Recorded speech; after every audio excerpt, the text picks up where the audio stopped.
In the last section, we spoke about the series of steps that we're going to go through to get our first container up and running on Kubernetes. So the first thing we're going to do is double check Docker Hub and just make sure that our image is up there for the multi-client image. All right, so to get started, I'm going to open up a new browser tab and I'll navigate to hub.docker.com. And once over here, I'll look at my list of repositories and just verify, yep, my image is up here, Stephen Grider /multi-client. This is the repository that contains the image that we want to create a new container out of on our local Kubernetes cluster. Okay, that was easy enough.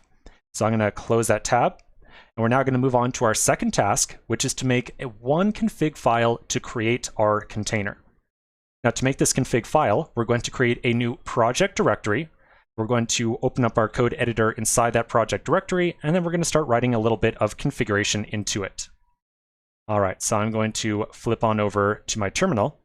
You'll notice that I'm back inside of a workspace directory of sorts, so I'm no longer inside of that complex folder that we had been working in previously. Out here, I'm going to make a new folder called Simple K8s. The term K8s is a little abbreviation for the word Kubernetes, and you'll very frequently see the word K8s in place of Kubernetes in a lot of documentation. The 8 in there is meant to represent the 8 letters between K and S in the word Kubernetes. Okay, so I'm going to make that directory. I'll then change into it eventually. There we go. And then I'm going to start up my code editor inside that directory.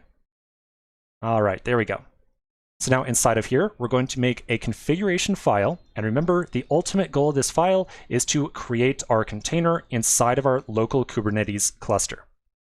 So inside my code editor, I'm going to make a new file called client-pod.yaml. And then inside of here, we're going to list out a little bit of configuration to create our container. Now, I'll be completely honest with you. I want to be like as transparent as I possibly can. These first dozen or half dozen videos on the topic of Kubernetes, this is the 5th time that I've gone through and recorded all this stuff. So I've recorded 4 times already and deleted everything because I just wasn't happy with it. So in this try, or this run through of recording this stuff, we're going to do things just a little bit differently.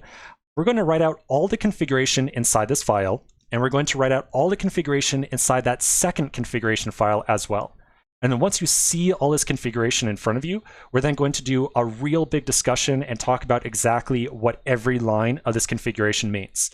Now, like I said, recorded this stuff like 4 times, and I'm convinced that writing stuff out is probably the best way to expose you to this. So the good news is we're going to learn exactly what's going on inside these 2 configuration files. The bad news is that you and I are going to do a pretty good amount of typing right now. So as usual, I got to ask you, please triple check your spacing, triple check your spelling, make sure you got everything dead accurate the same as I. Otherwise, you're going to run into a little bit of issues down the road.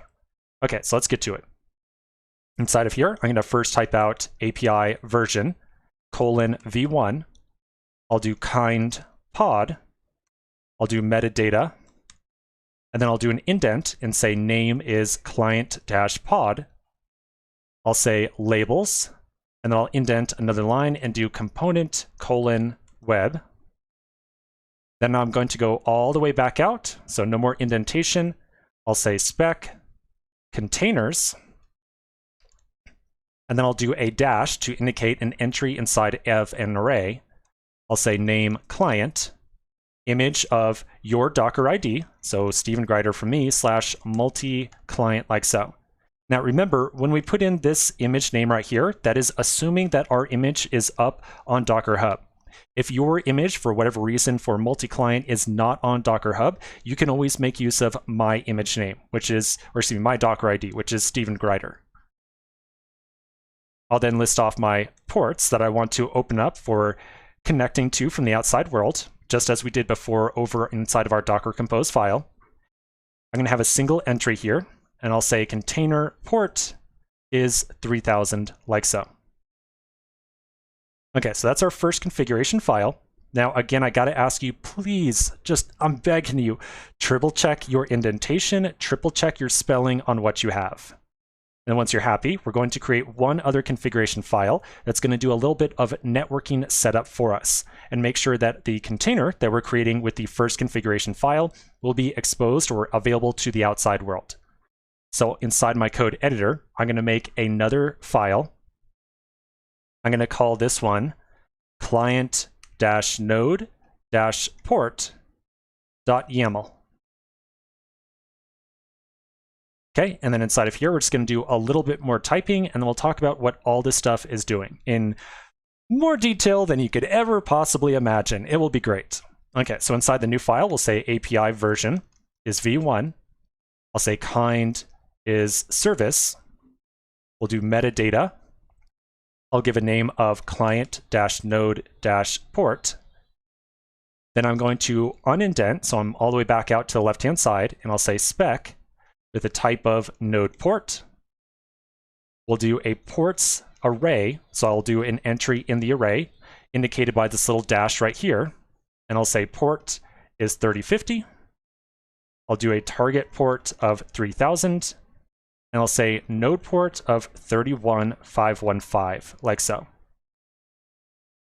And then finally, I'm going to unindent, so I'm back online with type and ports, and then I'll say selector is component:web, and I'll save the file. Now again, I gotta ask you, please, please, please, triple check your spelling inside of here, triple check the indentation. Remember, inside of a YAML file, if your indentation is not perfect, the file will be misinterpreted and nothing is gonna work the way you expect. Okay, so that's all the typing we gotta do. Now we're gonna take a quick pause right here. We're gonna come back to the next section and we're gonna go over both these files in just tremendous detail. So quick pause and I'll see you in just a minute.